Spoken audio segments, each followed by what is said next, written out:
महाभारत और भगवद गीता की पृष्ठभूमि।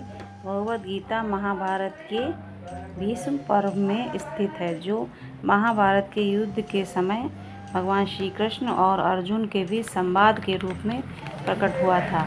महाभारत के युद्ध में जब कौरव और पांडव आमने सामने खड़े होते हैं, तब अर्जुन को अपने ही परिजनों, मित्रों और गुरुओं के खिलाफ युद्ध करने में दुविधा होती है। उसी समय भगवान श्री कृष्ण अर्जुन को उपदेश देते हैं, जिसे हम भगवद गीता के नाम से जानते हैं।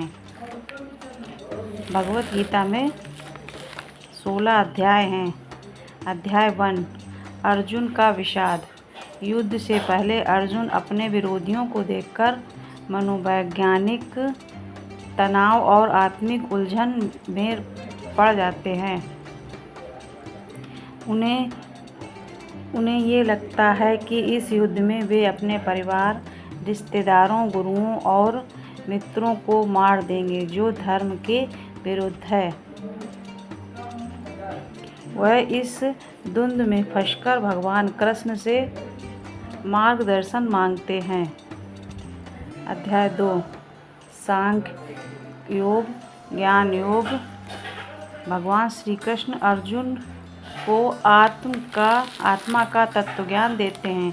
वे बताते हैं कि आत्मा न जन्म लेती है, न मरती है। यह शरीर निर्जीव है, नाशवान है, लेकिन आत्मा अविनाशी है। इसलिए युद्ध करो। युद्ध में मारे जाने का कोई प्रश्न नहीं, क्योंकि आत्मा अमर है। कृष्ण अर्जुन को कर्तव्य पालन और निष्काम कर्म का सिद्धांत समझाते हैं। अध्याय नंबर 3, कर्मयोग। इस अध्याय में श्री कृष्ण अर्जुन को कर्मयोग का उपदेश देते हैं। वे कहते हैं कि किसी भी व्यक्ति को कर्म करने से भागना नहीं चाहिए। कर्म करना मनुष्य का धर्म है, लेकिन फल की चिंता नहीं करनी चाहिए। श्री कृष्ण समझाते हैं कि निष्काम भाव से कर्म करने से व्यक्ति का कल्याण होता है और उसे मोक्ष की प्राप्ति होती है। अध्याय नंबर 4, ज्ञान कर्म संन्यास योगम। भगवान श्री कृष्ण अर्जुन को यह बताते हैं कि ज्ञान से युक्त कर्म का त्याग ही सच्चा संन्यास है। वे यह भी कहते हैं कि जब धर्म की हानि और अधर्म का उदय होता है, तब वे अवतार लेते हैं। वे अर्जुन को बताते हैं कि ज्ञान के द्वारा सभी कर्मों के बंधनों से मुक्त हुआ जा सकता है। अध्याय नंबर 5, कर्म संन्यास योग। इस अध्याय में श्री कृष्ण बताते हैं कि कर्म योग और संन्यास दोनों ही मोक्ष के साधन हैं, लेकिन कर्म योग श्रेष्ठ है। कर्म संन्यास से केवल कर्मों का त्याग होता है, लेकिन कर्म योग में व्यक्ति कर्म करते हुए भी मोक्ष की ओर अग्रसर हो जाता है। अध्याय नंबर 6, ध्यान योग। श्री कृष्ण इस अध्याय में ध्यान योग की महिमा बताते हैं। वे कहते हैं कि मनुष्य को अपने मन को नियंत्रित करके आत्म साक्षात्कार प्राप्त करना चाहिए। आत्मा की शांति और मोक्ष प्राप्ति के लिए ध्यान महत्वपूर्ण है। अर्जुन के सवाल पर श्री कृष्ण बताते हैं कि ध्यान योगी को मोक्ष प्राप्त होता है। अध्याय नंबर 7, ज्ञान विज्ञान योग। भगवान श्री कृष्ण अर्जुन को इस अध्याय में भौतिक और आध्यात्मिक ज्ञान का विस्तार से वर्णन करते हैं। वे कहते हैं कि सभी जीव, जंतु और सृष्टि उन्हीं से उत्पन्न हुए हैं। वे अर्जुन को अपने दिव्य स्वरूप का भी ज्ञान देते हैं और बताते हैं कि जो व्यक्ति सच्चे मन से उन्हें भजता है, वही उन्हें जान सकता है। अध्याय नंबर 8 अक्षर ब्रहा योग। श्री कृष्ण अर्जुन को मृत्यु के बाद की आत्मा की गति के बारे में बताते हैं। वे कहते हैं कि जो व्यक्ति मृत्यु के समय ओम का स्मरण करता है और अपने मन को भगवान में स्थिर करता है वह मोक्ष प्राप्त करता है। वे अर्जुन को यह भी समझाते हैं कि भगवान का ध्यान सबसे उच्चतम साधना है। अध्याय 9 राजविद्या योग। राजविद्या राजगुहा योग। भगवान कृष्ण अर्जुन को इस अध्याय में यह बताते हैं कि भक्ति योग सर्वोत्तम मार्ग है। वे कहते हैं कि सच्ची भक्ति से व्यक्ति मोक्ष प्राप्त कर सकता है। भगवान की भक्ति करने वाला व्यक्ति उनके अनुग्रह से सभी बाधाओं को पार कर जाता है।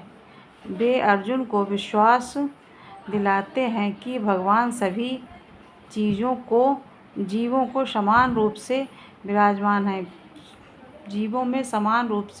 विराजमान है अध्याय 10 विभूति योग। भगवान श्री कृष्ण अपनी दिव्य विभूतियों का वर्णन करते हैं। वे कहते हैं कि सृष्टि की हर श्रेष्ठ वस्तु में उनकी विभूति प्रकट होती है। वे अर्जुन को समझाते हैं कि संसार की सभी वस्तुएं चाहे वे जड़ हों या चेतन भगवान की ही विभूतियों से उत्पन्न होती हैं। अध्याय 11 विश्वरूप दर्शन योग। भगवान श्री कृष्ण अर्जुन को अपना विराट रूप दिखाते हैं। इस विराट रूप को देखकर रूप में अर्जुन को संपूर्ण ब्रह्मांड जीव जंतु देवता और राक्षस दिखाई देते हैं। अर्जुन यह देखकर भयभीत हो जाते हैं और भगवान से अपना समान रूप में आने की प्रार्थना करते हैं। इस अध्याय में भगवान का विराट स्वरूप मानव को उसकी सीमाओं का बोध कराता है। अध्याय नंबर 12 भक्ति योग। श्री कृष्ण इस अध्याय में भक्ति योग का महत्व बताते हैं। वे अर्जुन को समझाते हैं कि भक्ति योग से भगवान तक पहुंचा जा सकता है।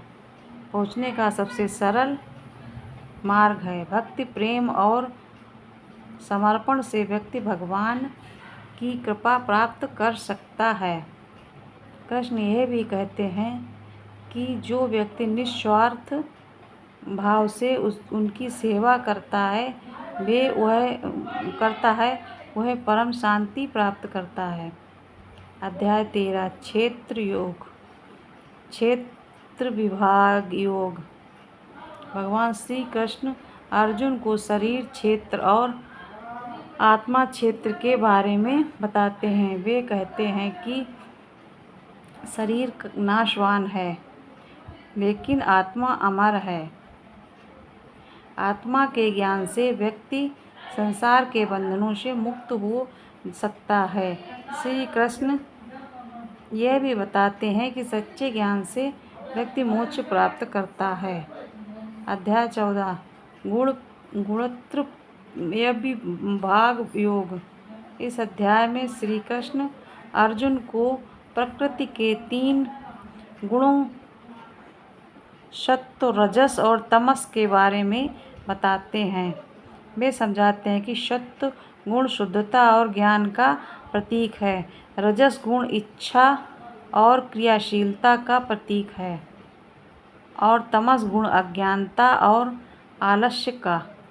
आत्मा का ज्ञान प्राप्त करने के लिए व्यक्ति को इन तीनों गुणों से ऊपर उठना होगा। अध्याय 15 पुरुषोत्तम योग। भगवान श्री कृष्ण इस अध्याय में अर्जुन को ये बताते हैं कि संसार एक उल्टा पेड़ है जिसकी जड़ें ऊपर हैं और शाखाएं नीचे। ये संसार माया से आवृत है। जो व्यक्ति इस माया को पहचान लेता है वही मोक्ष प्राप्त कर सकता है। श्री कृष्ण ये भी बताते हैं कि वे ही परम पुरुषोत्तम हैं और उन्हीं की भक्ति से व्यक्ति मोक्ष प्राप्त करता है। अध्याय 16 दैवासुरस्मद्विभाग योग। दैवासुरस्मद्विभाग योग। इस अध्याय में श्री कृष्ण अर्जुन को देवताओं और असुरों के गुणों का वर्णन करते हैं। वे कहते हैं कि दैवीय गुणों वाले व्यक्ति धर्म, सत्य और अहिंसा के मार्ग पर चलते हैं, जबकि आसुरी गुणों वाले लोग अधर्म, क्रोध और अहंकार के वशीभूत होते हैं। वे अर्जुन को यह भी बताते हैं कि व्यक्ति को हमेशा दैवीय गुणों को अपनाना चाहिए। अध्याय 17 श्रद्धाय विभाग योग। भगवान श्री कृष्ण इस अध्याय में श्रद्धा के 3 प्रकारों का वर्णन करते हैं, सात्विक, राजसिक और तामसिक। वे कहते हैं कि व्यक्ति की श्रद्धा उसके गुणों के अनुसार होती है। सात्विक श्रद्धा से व्यक्ति मोक्ष प्राप्त करता है, जबकि राजसिक और तामसिक श्रद्धा से वह संसार के बंधनों में फंस जाता है। श्री कृष्ण अर्जुन को सलाह देते हैं कि उसे हमेशा सात्विक श्रद्धा और उनको अपनाना चाहिए। अध्याय 18 मोक्ष संन्यास योग। भगवान श्री कृष्ण अंतिम अध्याय में अर्जुन को मोक्ष और संन्यास के महत्व के बारे में बताते हैं। वे कहते हैं कि कर्म का त्याग मोक्ष का मार्ग है, लेकिन संन्यास और निष्काम कर्म योग एक साथ चलते हैं। अर्जुन को यह समझाया जाता है कि सच्चे सन्यासी वही हैं जो सभी इच्छाओं का त्याग करके भगवान की शरण में जाते हैं।